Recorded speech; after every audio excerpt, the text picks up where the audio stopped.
Olá, alunos do segundo ano, boa tarde. Então, continuamos aqui com o estudo de Química. Esse vídeo aqui é para revisar os conceitos de um modo geral, que caem, né, nas avaliações do primeiro bimestre, especificamente na prova, né, que vocês vão fazer essa semana. Então, eu quero começar com o primeiro conteúdo que eu passei para vocês, que é essa parte de relacionar a quantidade de matéria, um conceito talvez não muito claro para alguns, mas é muito simples. Basta a gente se organizar aqui quanto ao entendimento do conceito, que vai ficar bem tranquilo. Quantidade de matéria no sentido de exatamente o que quer dizer. Matéria é tudo que a gente tem de substâncias na nossa vida. O estudo da química é o estudo da matéria. Então, todas as substâncias que a gente tem, eu tenho então matéria. Quantidade disso, uma quantidade. Então, estabeleceu-se, né, o mol como uma unidade dessa quantidade de matéria, um punhado, um tanto. Enfim, como é um conceito vago, eu preciso estabelecer relações. Quais relações que eu posso fazer? Eu posso relacionar um mol com massa, eu posso relacionar com quantos átomos ou quantas moléculas tem lá naquele material, naquela substância, ou ainda volume. Então, massa é quando eu estou falando do valor em gramas. Então, para mim ter a massa, claro, às vezes o enunciado não vai vir em gramas, vai vir em miligramas, pode vir em toneladas, pode vir valores diferenciados de massa. Mas, enfim, a primeira coisa que a gente tem que fazer é transformar em gramas. E essa relação de mol com massa é feita através de massa molar. Nós vamos, né, já fizemos exercícios, massa molar, então o que é isso? É a soma da massa de todos os átomos ali constituintes. Por exemplo, da água, eu somo 16 do oxigênio, mais 2 átomos de hidrogênio, cada um com 1 de massa. Então, 16 mais 2, 18 gramas por mol. Então, quer dizer que 1 mol de água é a mesma coisa que 18 gramas, e 18 gramas é a mesma coisa que 1 mol. Ainda nesse mesmo raciocínio, o mol também se relaciona com o número de moléculas e átomos. Quando vai ser moléculas, quando vai ser átomos? Depende do que o exercício te dá, depende da situação. Átomos é um átomo de ferro, uma barra de ferro é constituída de átomos, metais geralmente é constituído de átomos. Mas, por exemplo, a água é uma molécula, certo? Já é a soma, né? Já é a reunião, já é a ligação de mais de um átomo. Então, o exercício vai falar quantos átomos ou quantas moléculas, vai ficar bem claro isso, não precisa se preocupar. Mesmo porque tanto faz ser átomos ou moléculas, 1 mol de átomos ou de moléculas tem quantos de átomos e quantas moléculas? 6 vezes 10 a 23, que é a constante de Avogadro. Geralmente o exercício também te fornece esse dado, então você já utiliza ele. E ainda em relação a volume. Detalhe que volume só vamos tratar quando for gás, né? Substância estiver no estado gasoso. E na CNTP, o gás, ele ocupa um espaço em determinada temperatura, numa determinada pressão. Então, condições normais de temperatura e pressão, 25 graus Celsius e 1 atm, o gás vai ocupar 22,4 litros, ou seja, 1 mol tem 22,4 litros, que é o tal do volume molar, 22,4 litros por mol. E aí, continuando então nossa revisão, uma parte importante que eu creio ser necessário retomar com vocês, é a parte da concentração de solução, conteúdo extremamente importante, então nós vamos retomar algumas concentrações aqui para a gente relembrar. Concentração comum, o que é? Concentração comum é a massa do soluto dividido pelo volume da solução, volume da solução todo. Então, lembra que o 1, eu utilizo o índice 1 para falar de soluto, então M1. E quando eu estou falando de solução, eu não coloco índice, então M1 dividido por V.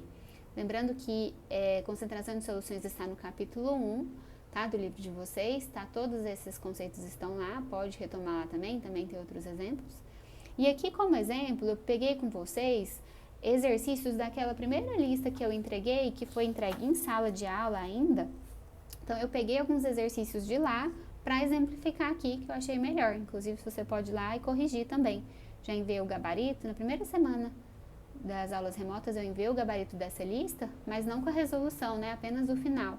Então, tá aí a resolução de alguns exercícios que nós vamos comentando ao longo aqui desse vídeo. Então, concentração comum é M1 dividido por volume, ou seja, massa em gramas dividido por litros. Então, voltando lá no enunciado, ele me deu 100 ml. 100 ml é volume. Então, tá em ml, eu preciso em litros. Então, eu preciso transformar. 1 litro tem 1000 ml, então o 100 ml vai ter 0,1 litros. Ótimo. Continuando ainda lá, o enunciado, sabendo-se que 100 ml de leite integral há cerca de 120 miligramas de cálcio. Qual a concentração do cálcio no leite em gramas por litro, em G/L? Então, continuando aqui, 120 miligramas. Então, se está em miligramas e o enunciado quer em gramas, eu preciso transformar também. 1 grama tem 1000 miligramas, então 120 miligramas tem 0,12 gramas. Agora, simplesmente eu vou dividir, relacionar. 0,12 gramas por 0,1 litros, 1,2 gramas por litro. O que isso quer dizer? Que cada litro de leite integral tem 1,2 gramas de cálcio nessa situação. Ainda uma outra concentração importante da gente relembrar, extremamente importante, é a concentração em número de mols. Recebe alguns nomes, molaridade, pode vir também escrito dessa forma, concentração, né, em mol por litro, é a mesma coisa.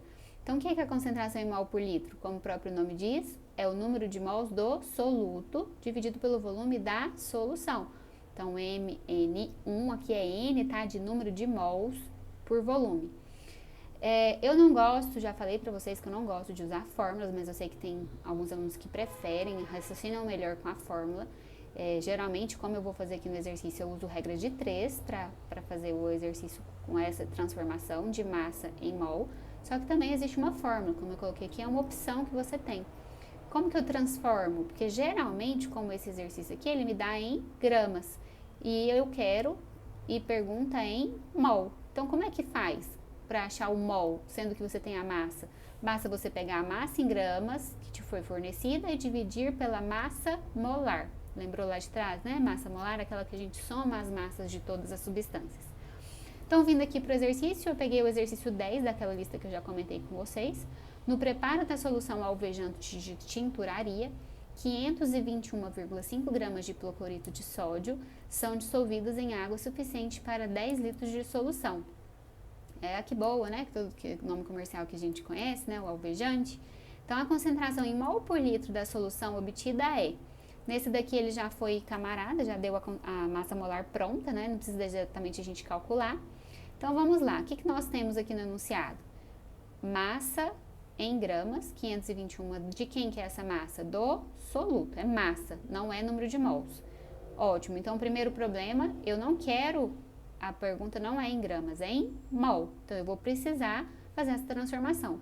Como eu falei no início do vídeo, como transforma gramas em mol através da massa molar? Nesse caso, 74,5 gramas equivale a 1 mol. E os 521,5 gramas vai ser X. Multiplicando cruzado, né, fazendo essa conta, 7 mols no caso de hipoclorito de sódio. Ótimo, primeiro problema resolvido. E aí, então, aqui eu já posso vir para minha conta. Eu não quero mol por litro, ou seja, mol dividido por litro, são 7 mols, dividido por 10 litros, que é a equação que o enunciado me deu, né? Então, 7 dividido por 10, 0,7 ou 0,70 mol por litro, porque o gabarito letra C, 0,70 mols por litro, letra C. Ainda também, alguns alunos me apresentaram algumas dúvidas. Outro tipo de concentração importante é a porcentagem em massa e volume.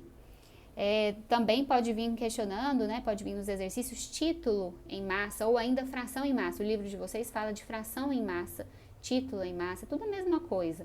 O que é? É a massa do soluto em relação agora à massa. Qual que é a diferença das anteriores? Antes era volume aqui, né? Agora é massa da solução toda. Então, o todo, que é a solução, o que é solução? Não é soluto mais solvente? Então, a soma dos dois. Então, aqui eu tenho a soma dos dois em relação a apenas o soluto. Em forma, né, uma fórmula, Tm de título em massa, M1 sobre M, M aqui sem índice porque é da solução. E aí, geralmente, ele pergunta em porcentagem. Como é que faz para achar em porcentagem? Eu faço esse cálculo primeiramente e depois multiplico por 100. Assim, o resultado sai em porcentagem. Se o exercício me dá em gramas, como é esse exemplo aqui que a gente tem, ótimo, então é título em massa. E se o exercício me fornece volume, litros, ml, Eu vou fazer o mesmo raciocínio, só que agora tendo em vista volume. É exatamente a mesma coisa. Volume do soluto sobre volume da solução. V1 sobre V. Para achar a porcentagem, eu multiplico por 100. Exemplo 3, lembrando vocês lá daquela lista, a primeira lista que eu entreguei para vocês ainda em sala de aula. Uma solução foi preparada pela dissolução de 40 gramas de açúcar em 960 gramas de água. Então, determine seu título e sua porcentagem em massa. 40 gramas de açúcar em 960 gramas de água, primeira coisa é identificar quem que é soluto, quem que é solvente, quem que é solução.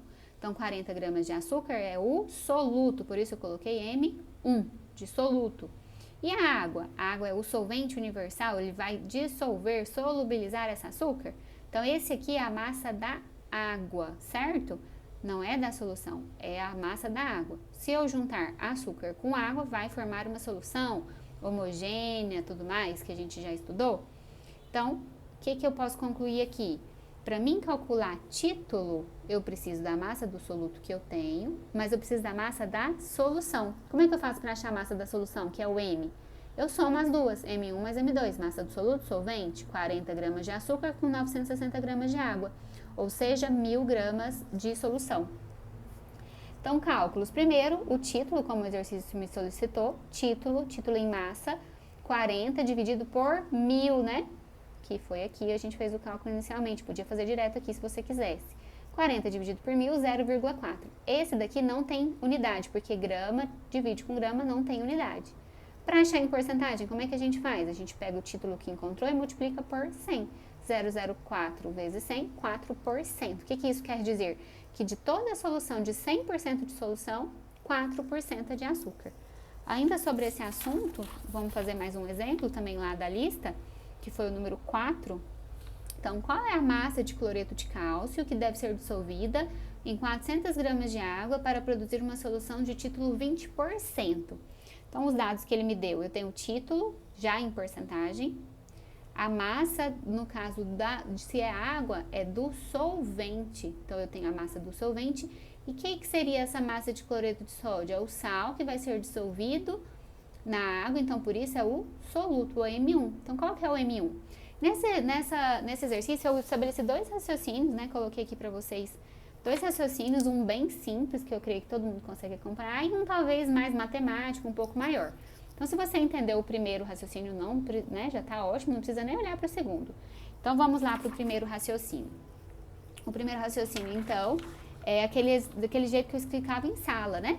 Se do total da sua solução, que é o 100%, ele me informou lá no enunciado que 20% é, no caso, dissoluto. 20% não é menor quantidade, então só pode ser dissoluto, que é justamente a pergunta, né? Quanto que vai ser desse soluto? E 80%, então, para 100 não é 80%? O restante, então, o restante todo não vai ser dissolvente? Então, 80% ele me deu lá. Quanto dissolvente eu tenho? 400 gramas. Então, se 80%, eu já sei que são 400 gramas. E aí eu uso, então, esse raciocínio. Eu faço essa relação aqui, estabeleço essa proporção. 80% é 400 gramas, então 20% é quantas gramas? Multiplicando cruzado, 100 gramas de cloreto de sódio. Pronto, gabaritei a questão com esse raciocínio. Podemos ter também um outro raciocínio um pouco mais longo, mas que também é exatamente a mesma coisa. Como o dado foi dado em porcentagem, eu preciso tirar para jogar na fórmula. Como que eu tiro? Então, a porcentagem é 20%, qual que é o título? Eu vou dividir 20%, 0,2. Então, título 0,2, massa do soluto dividido por massa da solução. Aí que é o grande problema, que se não prestar atenção a gente pode errar. Então, massa da solução é soluto mais solvente. Eu tenho o M2 que é a massa do solvente, que é 400 gramas. Multipliquei cruzado, então M1 é igual a 0,2. Aqui eu vou ter que fazer distributiva, né? Então, vai ficar 0,2 M1 mais 0,2 vezes 480. Junto, então, como se fosse lá na matemática o x, né? A mesma incógnita. Então, 1 M1 menos 0,2 M1. Lembrando que aqui não é um inteiro, né? Esse M1 aqui é um inteiro. Então, igual a 80. Subtraindo aqui, fazendo a continha, eu vou encontrar o mesmo 100 gramas de lá. E aí você decide qual que você consegue fazer melhor, qual que você consegue entender melhor. E aí, para fechar ainda, inclusive, é o mesmo raciocínio, continuo falando de soluto em relação à solução, De novo, continuo nessa mesma ideia da porcentagem em massa, porcentagem em volume, só que agora falando de ppm e ppb. Qual que é a grande diferença aqui? É porque geralmente eu tenho uma quantidade de soluto muito menor em relação à parte de solução, ou seja, ao todo. Então, é uma concentração muito pequena de soluto, uma quantidade muito pequena em relação ao todo. Então, por isso eu utilizo esse conceito. Eu podia usar lá do outro jeito. Só que olha para vocês verem, o que é ppm? Esse M de milhão. Então, 10 à sexta, né? 1 milhão de partes. Então, eu tenho uma parte de soluto para 1 milhão de partes de solução. Então, pensa que você tem, né? Eu gosto de usar essa comparação, já falei isso em sala de aula. Eu tenho uma bacia com 1 milhão de partes de solução. Imagina, 1 milhão de partes de solução. Se é 1 ppm, então uma partezinha daquele milhão é de soluto, o resto todo é de solução. Então, eu tenho uma quantidade muito pequena de soluto em relação à solução. E ppb? ppb, então, é 10 à nona, ainda menor. Então, eu teria uma bacia com 1 bilhão, B de bilhão. Então, eu tenho 1 bilhão de partes de solução e pouquíssimas partes no caso de soluto. 5 ppb. O que isso queria dizer? Que eu teria 5 partes de soluto em relação a 1 bilhão de partes de solução. Então, é uma diferença muito grande, por isso eu uso esse conceito. Então, eu peguei o número 7, foi uma questão que me apresentaram dúvida quando ainda a gente estava em sala. A água potável pode ter no máximo 1 ppm de chumbo. Qual é a massa de chumbo que pode existir em meio litro de água potável? Então, o que isso quer dizer, 1 ppm de chumbo? Quer dizer que eu tenho uma parte de chumbo em 10 a sextas partes de água potável. Então, em 1 milhão de partes de água potável, só pode haver uma parte de chumbo, que é um metal pesado, perigoso, então não pode haver muito chumbo. E aí, qual que é a quantidade de água que foi fornecida no exercício? Meio litro. Então, meio litro vai ter quantas partes? Multiplica o cruzado aqui usando a matemática, né? Se a potência está lá embaixo, ela sobe subtraindo aqui com... Perdão, subtraindo não. Sobe com sinal contrário, né? Então, 0,5 vezes 10 a menos 6 partes de chumbo. É um número muito pequeno, né? Então, uma quantidade muito pequena de chumbo. Então, é isso. Espero que vocês consigam compreender bem, estudar bastante. Qualquer dúvida, eu estou nos fóruns. Só perguntar, só como me dizer, né, dúvidas mais específicas sobre outros exercícios. É isso, esses vídeos vão ajudar bastante vocês com o estudo para a prova.